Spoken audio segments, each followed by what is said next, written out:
Welcome back to another edition of the Disney Dish podcast with Jim Hill. It's me, Len Testa, and this is our show for the week of Schmurz Day, June 21st, 2021. On the show today, news, listener questions, and in our main segment, Jim gives us part two of the history of the Toy Story Mania attraction. Let's get started by bringing in the man who reminds you that eating an entire cake without cutting it counts as only one slice. It's Mr. Jim Hill. Jim, how's it going? Speaking of which, Len, and forgive me for getting my soapbox here, but I want to talk about the issue of Boston cream pie, which is a cake that lies. Boston cream pie is a cake. What is a Boston cream pie again? It's a cake. It's typically a yellow cake with vanilla pudding, followed by a second layer of yellow cake and then a chocolate ganache on the top. But again, for years, Boston cream pie. But it's got a sponge, so Yes. it's a cake. Did you ever see 2010?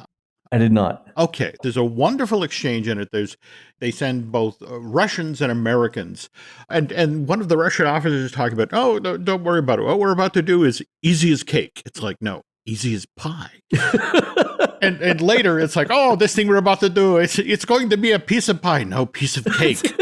So the film is worth it just for the cake and pie stuff. But I want to know, who am I talking to about the Boston cream pie lie? Gotta be somebody at City Hall you can call, right? I was thinking go straight to Betty Crocker. I mean, she's got to be the eminent authority on baking, right? I think so. Yeah, let's email her. Let me know what she says. Okay, I will. Good luck with that. Yep. Jim, let's do a quick shout out to subscribers over at disneydish.bandcamp.com, and we'll keep that food theme going.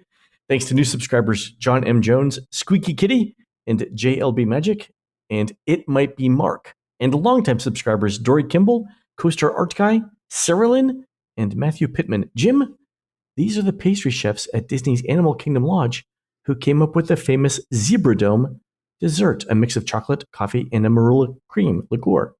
Other desserts they tried included the Okapi Cube, a mix of cinnamon, ginger, and carrot cake, and the Tiger Pentagon, which, oddly enough, they turned into Jet Li's first film. True story. I think I actually saw that on a double bill with 2010. Wow. All right, Jim, let's do the news. Folks, the Disney Dish News is brought to you by Storybook Destinations, trusted travel partner of the Disney Dish podcast. For a worry-free travel experience every time, book online at storybookdestinations.com. All right, Jim, the big news coming out this week, and every show should begin with a round of self-congratulations. This is it. Mm-hmm. On last Monday's show, we said fireworks would return in July, but without special stuff for July 4th. And then the next day, Tuesday, Disney announced that fireworks would indeed return July 1st to both Epcot and the Magic Kingdom. So no special July 4th fireworks. We're getting Happily Ever After at Magic Kingdom. We're getting Epcot Forever at Epcot with some substitutions. So there are no jet ski performers, but they are adding additional fireworks. So a couple of things. Number one, that probably means that Harmonious begins October 1st. That makes sense. And as I understand it, it's the fact that the Harmonious barges are parked in the middle of the lake. That's why the jet skis have been cut. You know, because you don't want these hulking black masses at night for the jet skis to go around. I'm just saying. You could call it Epcot Forever Stunt Spectacular and be done with it. What? Oh, not good. Not good. Yeah. That's actually a great point. So how were they planning to run Epcot Forever with the jet skis and then do Harmonious? At some point, you had to cut the jet skis, right? Yeah, but it's always interesting with Disney's safety office.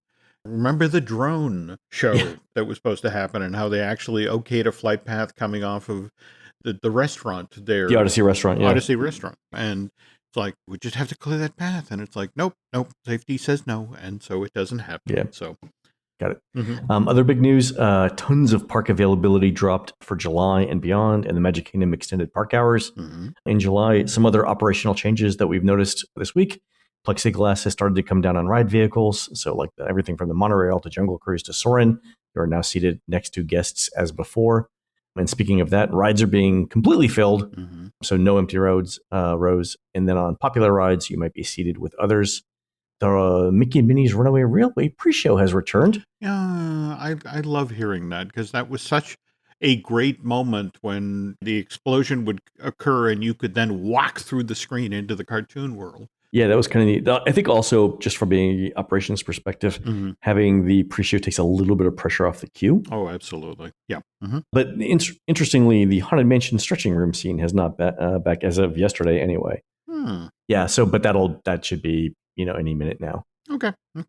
Also, speaking of spooky things, 8 Boo Bash Halloween dates are already sold out, and Disney's added more. So the sold out dates are August 10th, and then October 5th, 8th, 12th, 15th, 19th, 29th, and 31st. And then I guess in response to that, Disney's added 3 dates in September, the 5th, 12th, and 19th, and 2 dates in October, the 10th and 17th.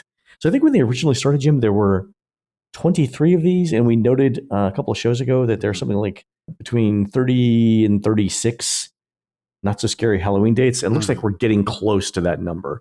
I think we're at 31 now. Yeah, but it's worth noting that they are keeping a wide berth around the actual 50th birthday, October 1st, for some sort of a press event or some sort of media event, that sort of thing. So, yeah, it's going to be interesting to see when they're all said and done how many dates they do, in fact, end up with for Boo Bash this year. Right. So, sorry, we're at 28 right now, and I think we were at 30, 36. Sounds about right. So they still have the chance to add a few more, especially in October. Oh, absolutely. Yeah. That August 10th one is just going to be amazingly hot. We'll see. We'll see how that goes. Yeah. A couple of other reopenings. Maya Grill opens this Thursday, June 24th. That'll be good. That's over at Coronado Springs. And then big news, the Animal Kingdom Lodge Jumbo House reopens August 26th. Now, Disney hasn't officially said whether dining will be back on the 26th, but trust me when I say dining will be back on the 26th, and I can't say how I know that, but will happen.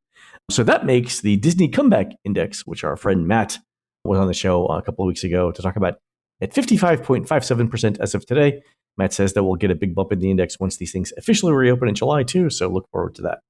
Very cool.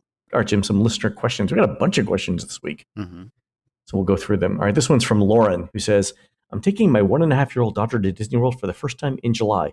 She's an early riser, so we plan to arrive at the parks 30 minutes before the official opening. Are there certain rides that run prior to opening, or are the rides operating before the official opening time unpredictable? So a couple of things, Lauren. One, I would get there like 50 minutes at the Magic Kingdom, Studios, and Animal Kingdom. And 30 minutes is good at Epcot because they're not opening it until 30 minutes beforehand. But to your question around what rides are open, it is somewhat unpredictable. But some rides are more likely than others. So at the Magic Kingdom, it's generally going to be Fantasyland and Tomorrowland, where if anything's running early, it'll be then. And in Fantasyland, they try and get Seven Dwarfs Mine Train open first thing. And in fact, there are days when that's literally the only thing running early in Fantasyland. So go there. And if that's not running, some other high priority Fantasyland ride will be like Peter Pan. So your best bet is to go to Fantasyland. Maybe Buzz Lightyear in Tomorrowland will also be open. We've also seen occasionally like Jungle Cruise or Pirates, but like nothing in Liberty Square, no Frontierland, no Adventureland. And that's because guests don't generally go there the first things in the morning. For Epcot, Soarin', definitely they try and get open early. Spaceship Earth. Check with a cast member, though, if you're going to Test Track or Frozen, because those rides might not open. Even if they could open, they're unreliable. So it's possible that they wouldn't open because of mechanical problems. Same thing over at the Studios. Slinky Dog is unreliable, relatively speaking. So something like Runaway Railway would work for you and your daughter. And of course, as your daughter gets older, things like Tower of Terror, Rock and Roller Coaster are also good bets. At Animal Kingdom, it's a little trickier. Safari definitely does not open as early as like Flight of Passage. It's possible something like Dinosaur would be open, but like Navi River Journey doesn't open until 15 minutes before the park is open. So I don't know that if you're not going to go on Flight of Passage, you're not going to go on Dinosaur, you're not going to go on Everest, I'm not sure that you need to get there more than like 15 minutes in advance right now. Yeah, that makes sense. That makes sense. Yeah, it's really interesting. We've tried to look at all of these things, for touring plans, because with the parks opening, early, we're trying to get as many things out of the way as possible before official park opening. And the thing that we've determined is from day to day, it just varies. All right, here's a question from Mark. With the discussion of ride efficiency and capacity, it got me thinking about how efficient the rides actually are. For example, if we say Pirates is 100% efficient when each seat in every boat is taken, and the boat leaves bang on the dispatch time, What do the rides usually run at? 90%, 80%, 70%? Always been curious how this is related to capacity too. If space has a capacity of 1,800 guests per hour, realistically, how many does it actually churn through? And there's a follow-up question, why do single rider lines exist? Why are any of us here, Mark? Why are any of us here? So there are, Jim, you know this, there are two capacity numbers, right? There's the theoretical hourly capacity, right? So in Mark's example, that's the scenario where every seat is filled and the ride leaves bang on the dispatch time, right? So that's, if everything goes right, what could we get out of this ride? Mm-hmm. And then there's the operational hourly capacity, which is what happens in the real world when guests take a little longer to get into a ride vehicle, or your game of ride vehicle Tetris results in some seats not being filled. So we know a ride like Space Mountain, as an example, can hit at least 1,827 riders per hour, because we've counted that many people exiting the ride in about an hour. So Space Mountain's operational capacity is at least 1,827. What's its theoretical capacity, Jim? Isn't it somewhere between 1,900 an hour and 2,000 guests per hour? Yeah, that's what I would guess. Okay. Somewhere in there, between 1,900 and 2,000, based on that. And that would mean that Space Mountain is running 90% of its theoretical hourly capacity or more. And I think most rides tend to operate at 90% or more of their theoretical capacity when they're running well, and for a couple of reasons. One is a ride like Space Mountain was built in the 70s. Yes. Back when, 11 million people visited the parks. Now we're, in a normal year, we're closer to 20 million. So it has to run at its, full capacity pretty much all the time just to keep up with demand. The rides that don't hit that on a day in, day out basis, like the rides that can't run at 90%, are the rides that tend to break down a lot. So like Frozen Ever After, Test Track, we just talked about. Tower of Terror, Rise of the Resistance, they're not running at their 90% capacity. Yeah, I was just talking with an Imagineer friend, but Web Slinger at the Avengers campus at California Adventure. Evidently, there's this argument going on at WDI to the effect of this whole immersive world thing, and the notion of you put so much detail into a queue, so much detail into a load-unload area. And the problem is that the guest will slow down to take in this detail, whereas you're trying to load people onto a ride to make a certain hourly capacity. And the more detailed the queue, the less likely you're actually going to make your theoretical. Because of, and you see this in the Peter Pan queue in the Magic Kingdom. As you walk through the house, they've got those little spots where like pixie dust falls on you and things like that. And it stops the queue dead, not only for people to see what the effect is doing, but for the inevitable Instagram selfie. That happens. And the Peter Pan space that you're talking about there was part of the Scene 1 program. That's why we didn't get more. That's it, exactly. That in the budget cuts. That in the budget cuts. So there we go. So I think that's the great explanation. So when it comes to single rider lines, they probably add a couple extra percent onto the hourly ride capacity. Again, it's the passenger Tetris thing. On big rides like Expedition Everest, if it's one guest per minute, it's probably closer to 2, maybe even 3. That's like a 4% boost in capacity. And for a theme park operator like Disney, where you're trying to squeeze every minute out of wait times, 4% is huge. So that's why single rider lines exist. And I think they're back at Universal, right? Disney hasn't brought them back yet, but Universal has. Yeah, but if Disney is not looking over its shoulder at what's going on at Universal these days, I mean, for example, you saw for the opening day of Velocicoaster that as people free churros, all right, it would never happen at Disney, for a variety of reasons. One is they just don't have that mentality, right? It's not built into their number crunching DNA to hand out free food. I get that to regular day guests. I really do, but it's just one of these things when you think about all of the rather negative press that Avengers Campus got for line management and that sort of thing. And on the other hand, Velocicoaster was all of this glowing, it was a great ride and I got a free churro. And it's just sort of like, I mean, but they handled the previews really, really, really well. It went very smoothly. From the time I left my house to the time I got back to my house for the Velocicoaster preview, it was under 2 hours. And I had to drive on I-4 to Universal, which is a testament to a lot of things there, right? I have spent 2 hours on I-4 just trying to get from SeaWorld to Disney Springs. So that's stunning that you pulled that off. Yeah. And, we say this a lot, right? But when it comes to things like, crowds at the opening of rides, it shouldn't be a surprise to anyone that things are opening, right? So it's either a lack of planning or something. They just don't care, right? It's one or the other. So, I mean, it could be demand too, right? It could be that we don't want to go through that's actually an interesting question. We haven't talked about this, but like, do you think that the opening of Avengers Campus was a reaction to let's not do Galaxy's Edge again, where we required reservations and then no one showed up? Yeah, but it's like, it could be. That could be it. No, but at the same time, do we have to go through these wild swings of the needle?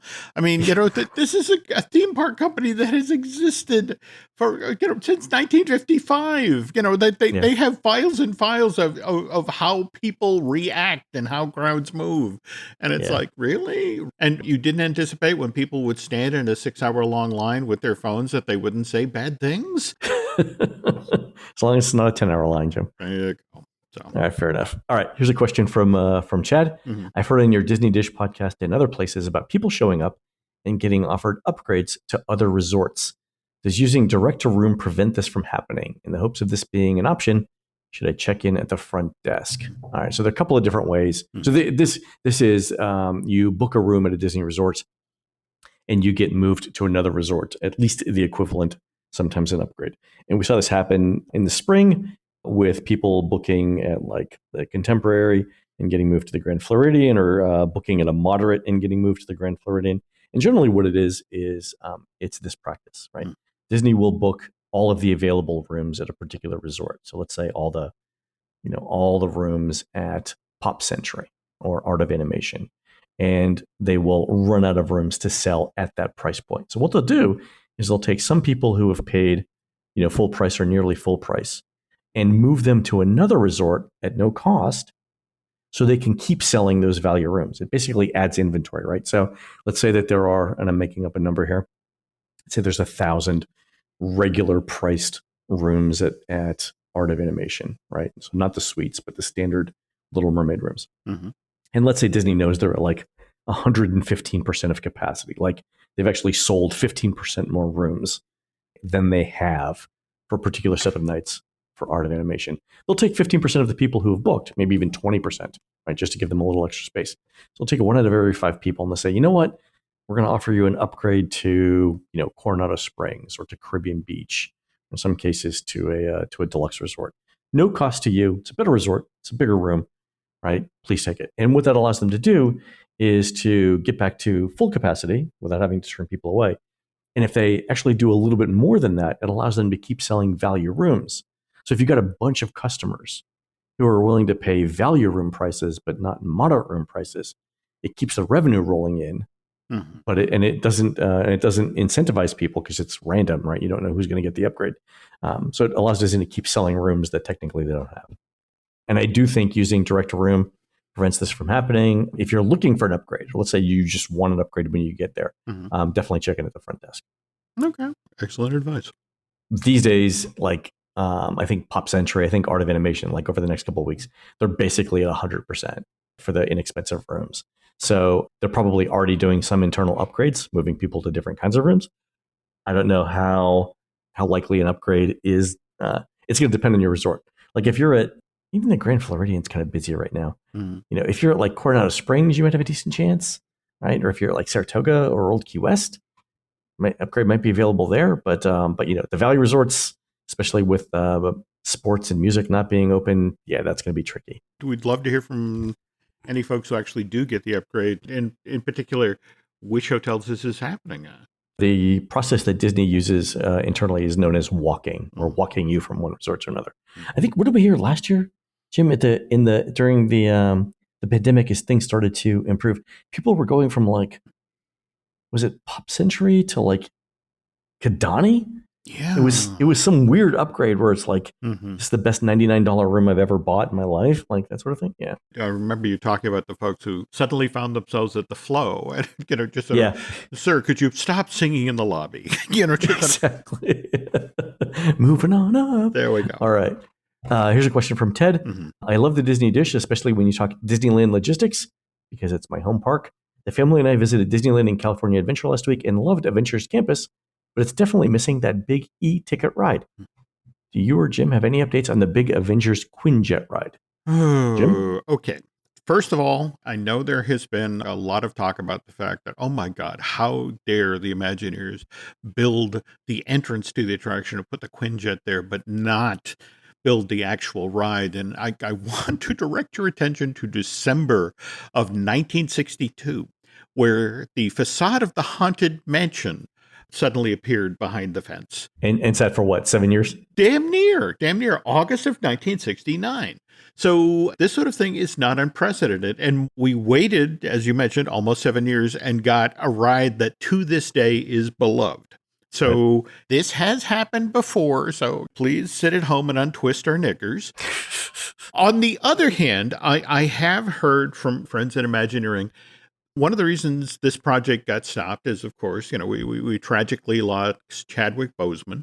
And remember that the original conceit of this deluxe Avengers Campus e-ticket was, you were going to take the Quinjet to Wakanda and join the Avengers as they put down an invasion. And frankly, what the Imagineers want to do at this point is the very first Black Panther film without Chadwick Boseman, in fact, it's called Wakanda Forever, begins production next month. And it's due out in theaters on July 8th, 2022.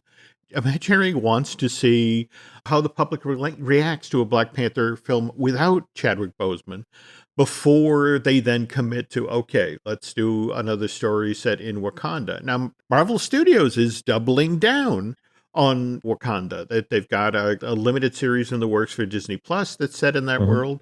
So Marvel Studios believes there is a future in that franchise. Imagineering would just like to see ticket sales and audience size numbers to back that up before they commit to this super deluxe e-ticket. And if that's not the case, there's 5,000 Marvel characters. There might be another way to go with the super deluxe e-ticket. All right, so we'll wait and see. That's it. So we're still a couple of years away from. Yeah, we are. I will tell you that from what I'm hearing, we're not going to be waiting 6.5 years before we see a show building behind that facade and can get a ride experience. But could it be 4 years, 5 years? Yeah, maybe. All right, and a question from Jeremy. For no other reason than I was thinking about it with our family, I'm interested to know your thoughts about the possibility of annual passes going away here at Walt Disney World.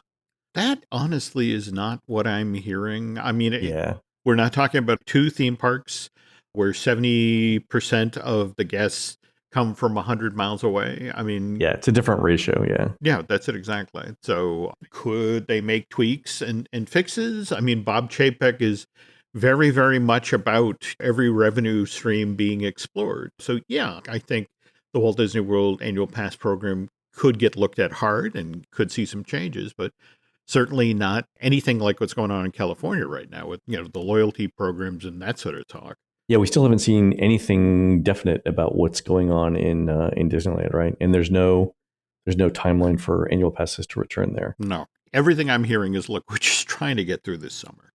Come back and talk to us in the fall. And I still think we're going to see annual passes come back to World sometime. I thought it would be this month, June. And if it's not this month, it's definitely going to be before October 1. So we'll see. Okay.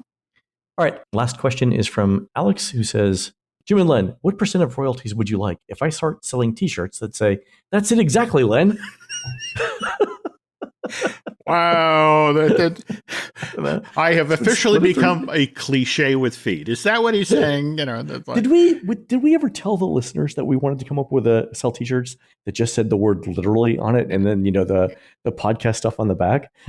Didn't we talk about doing a "Thank God It's Schmurz Day" shirt, but also we did. With the notion of benefiting the cast members in the food pantries? Yeah, we have to get serious about this stuff at some point. We merch. That's what the show lacks. Merch. There we go.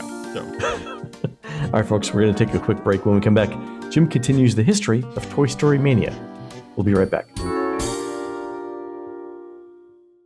The family that vacations together stays together. At least, that was the plan. Except now, the dastardly desk clerk is saying he can't confirm your connecting rooms. Wait, what? That's right, ma'am. You have rooms 201 and 709. No, we cannot be 5 floors away from our kids. The doors have double locks. They'll be fine. When you want connecting rooms confirmed before you arrive, it matters where you stay. Welcome to Hilton. I see your connecting rooms are already confirmed.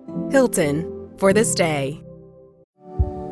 Every story you love, every invention that moves you, every idea you wished was yours, all began as nothing.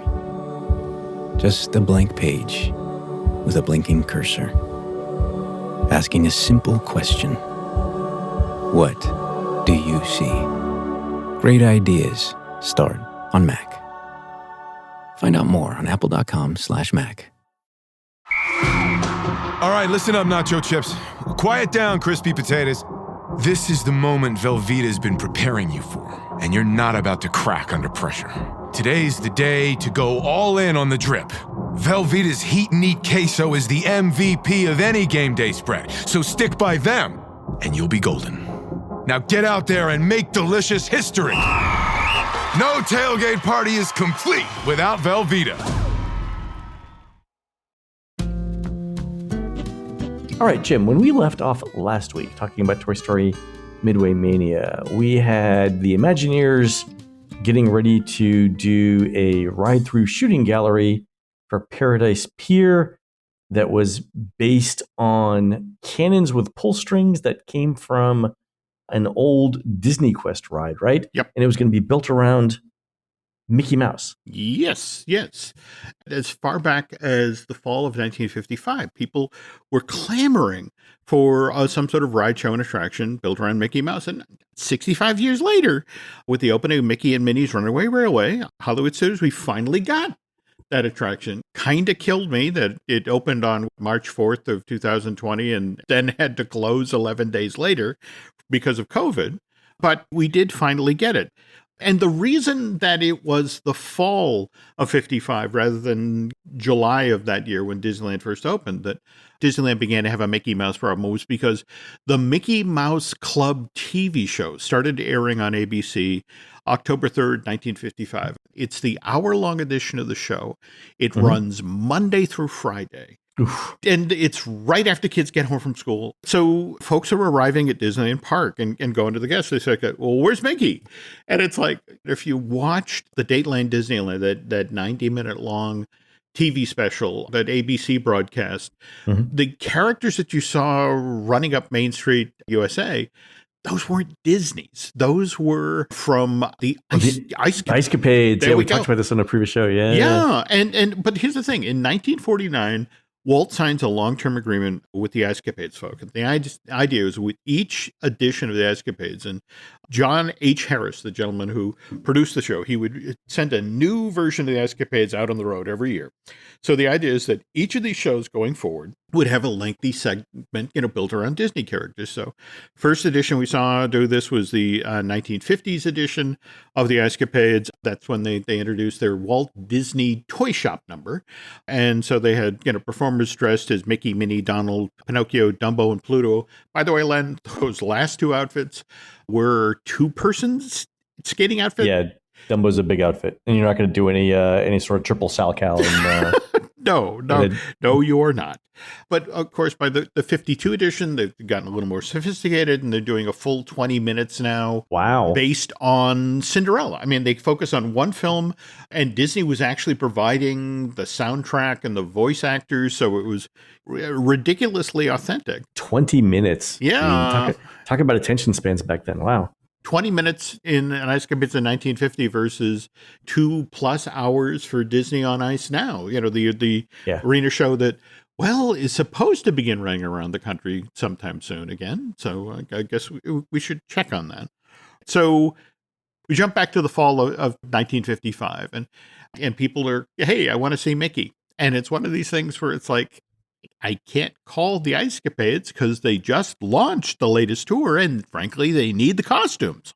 And there isn't the money yet to plow into Disney making its own costumes for Mickey Mouse and the characters at the park, because this is after the summer of 55. And I don't know how many of you remember the stories about how Southern California had a ridiculous heat wave that started in August and lasted in September, and attendance fell through the floor. So it's like, okay, what else can we do with Mickey Mouse? And I was like, well, we could explore that Mickey and Minnie Mouse Island idea. Now, this dates back to an April of 1954 description of Disneyland Park that Nate Weinkauf, who was the original general manager and vice president of Disneyland, Inc., at Walt's insistence, he wrote a 12-page document that went land by land through this yet-to-be-built family fun park. Now, the following description can be found on page 11 of the Disneyland story, and what I'm about to read, this direct quote from, again, what Mr. Weinkauf wrote on April 20th, 1954, it contains some language that might upset a few folks. It's upsetting. Let's call it what it is. It's upsetting. Yeah, it's a racially offensive word. So if you want to read this for yourself, there's a scan of the full document over at craphound.com, which Len pointed out, that's Cory Doctorow's website, right? Okay. Yep. All right. So anyway, let's get started with this description, section from the Disneyland story, which begins with Nate's description of the old paddle wheel riverboat. This boat will be 90 feet long and will carry approximately 125 passengers. Here you will take a trip on the rivers of America, and as you start up the river, you will see a point of interest on the embankment of each bend. One setting will be Mount Vernon, another New Orleans or Natchez, or a cotton plantation where Uncle Remus and some singing. Yeah, okay. So there's a reason why we've never seen this version of the... No, and by the way, that Len, to his credit, when I shared this document today, did his due diligence. And we found... You were like, why have we never seen this before in any other prospectus? And it's because somebody clearly realized this is not good. And the very same document got rewritten 4.5 months later, but we'll get to that in just a moment, folks. Okay, so this will be a riverboat ride to be remembered. Not only will you have an enjoyable trip, but will also be historically correct. Said by a man who wasn't there, but go ahead. There we go. All right. You will notice an island in the river. This will be the Mickey Mouse and Minnie Mouse Island, the headquarters for all members of the Mickey and Minnie Mouse Club, an international organization. When a member arrives at Disneyland, they must find their way to the treehouse that will be established on the island. The only way to get there is through an old Tom Sawyer tunnel under the river that will bring them to the trunk of the tree. After they have registered, they can then look out through the limbs of the tree. These limbs are telescopes and periscopes and can see all over Disneyland. That's not a terrible idea. That's not a terrible idea. But again, just to get back to that language, folks, want to stress this was Nate Weinkauf who wrote this description, not Walt. And Nate died back in January of 1983. So at this point, it's really hard to get any additional information about that whole cotton plantation, Uncle Remus thing. But plans for Disneyland were very, very dynamic back in 1954. And as I mentioned earlier, Len found a later version of this prospectus, which was written September 3rd, 1954. And some very interesting differences from the April description of the Frontier Rivers of American Express to now. Like the version Len found starts off with, at the end of Frontierland, you will find Paul Bunyan's longest little bar with the tallest glass of root beer. At this point, you can walk over to the pier and get on the 105-foot paddle wheel riverboat, which can carry approximately 300 passengers. This will be a trip that will be well remembered, as you will be taking a ride on the rivers of America. You will be able to identify the river you are on by the historical points of interest that will be on the embankment in scale. As you leave Frontierland, you may see Mount Vernon on the first bend in the river. The next one could be New Orleans, Natchez, Mobile, or any other point of interest that is well known as a historical river landmark. So, 4.5 months' time, we've seen the length of the Mark Twain jump from 90 feet to 105 feet. We've seen the capacity of this ride jump from 125 passengers per trip to 300 passengers, and all mentions of seeing a cotton plantation along the banks of the river and Uncle Remus and certain other parties singing has been cut. You also notice no mention of Mickey and Minnie. Yeah, what happened there? Yeah.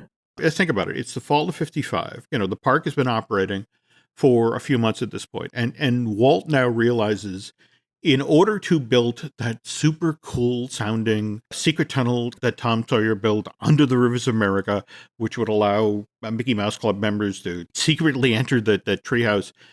Okay. Construction would involve first draining the rivers of America, then digging the actual tunnel under the riverbed, then doing weeks and weeks of tests to guarantee that this new underground, more importantly, underwater passage over to Mickey and Minnie Mouse Island is a watertight seal. That's the thing about parents, man. You put their kids in a flood-prone underground tunnel, they tend to get antsy, especially when they paid you to get into it. Yeah. Go figure. Go figure. Yeah, all right. And also, this is at a time when Disneyland is struggling to get its arms around what its actual hourly ride capacity is. And the idea of taking the Mark Twain offline for months at a time.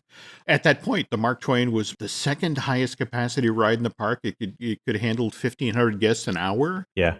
And that's a lot. That just wasn't an option. I wish they'd gone ahead with the construction of the Paul Bunyan longest little bar, but in a way, Len, they did. Do you remember the mile-long bar? Was that where Pecos Bills is now? That's it, exactly. I used to come out of the Country Bear show, and there, by the exit, was the mile-long bar. And in fact, when the Disneyland version of Country Bear Jamboree opened in March of 72, they too had a mile-long bar. And the cool gimmick of this is that you had a regular bar that had the great brass poles and the polished wood, but to either side of the end of the bar, there were these mirrors. And they pulled off this amazing effect where, because you had a mirror reflecting a mirror, the bar just seemed to go on for days. That's great. That illusion was developed for the Paul Bunyan Biggest Little Bar back in 54. And it took 2 decades, Len. But again, no good idea ever dies at WDI. And while we're talking about good ideas and Paul Bunyan related stuff, back in 73, after Bear Country opened at Disneyland Park, the Imagineers really wanted to continue to develop that corner of the park, the northwest corner of Disneyland. And what they proposed doing is, because remember, there was that forest right behind Country Bear Playhouse. Right. And, they were thinking, wow, who goes into the forest? Explorers, frontiersmen. And so it's like, that's where we need to build the Land of Legend, a place that would celebrate American folklore. Initially, they talked about putting 2 dark rides in here.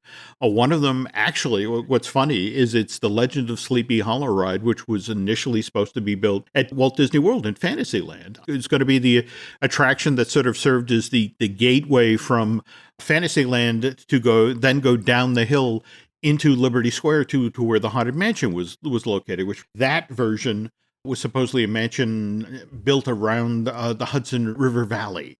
So that being where Washington Irving had set the story of the Legend of Sleepy Hollow, it's like, cool, we get kind of a mini Haunted Mansion land. Ooh. So they had that project already developed. They also had a ride that actually used the Peter Pan mechanism. It was the saga of Windwagon Smith, and the idea was you were going to get caught up in a tornado and seemingly fly through the air. But of course, every land needs a restaurant. And what they decided they were going to build as part of the Land of Legend was the Paul Bunyan Buffeteria. I can imagine where we're going with this, Jim, and I'm all in right now. The whole gimmick of this restaurant is everything is oversized portions, because these are the cooks, the guys who worked in the log camps with Paul, and they now don't know how to make small sizes of anything. Oh, God. So you'd get a supersized omelet or a giant set of pancakes that you'd then split with the family. And you know that when Disney does this, because they do it in a few places, that the food is legendary, like the cinnamon rolls at Gaston's, right? There you go. There you go. But obviously, again, they ultimately don't go forward with the Land of Legend. And, the right. Paul Bunyan Buffeteria idea goes back into the flat file until the folks who were working on the Avengers campus in Anaheim. And they're looking around for unique food ideas. And it's like, well, wait a minute. That Ant-Man movie where things get big and things get small. We did that Paul Bunyan buffeteria idea. Could we do that again? And so that's how we got the Pim's Test Kitchen.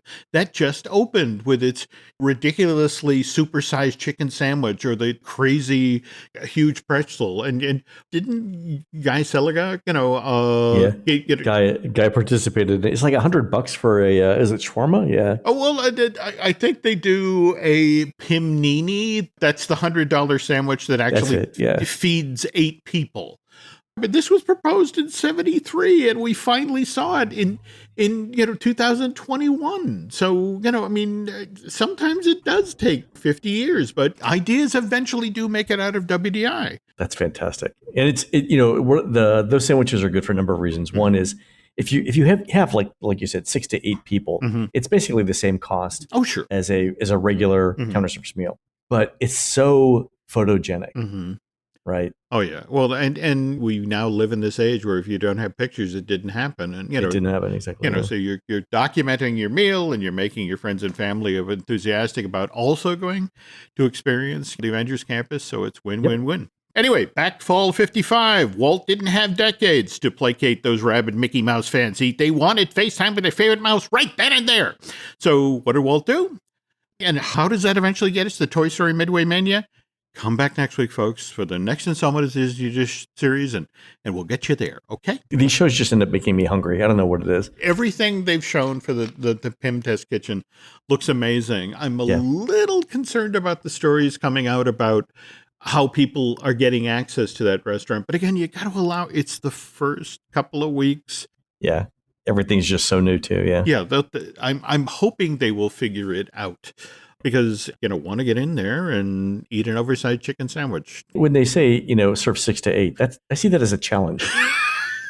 Jim, you and me. We know the stories of you and the chicken at the Grand Floridian. And it's, you're in training. You're in training, Len. It's true. So, I actually went there last Friday. Did you? And ate it. It was delicious. Yeah, it was fantastic. Wow. All right, folks, that's going to do it for the Disney Dish show today.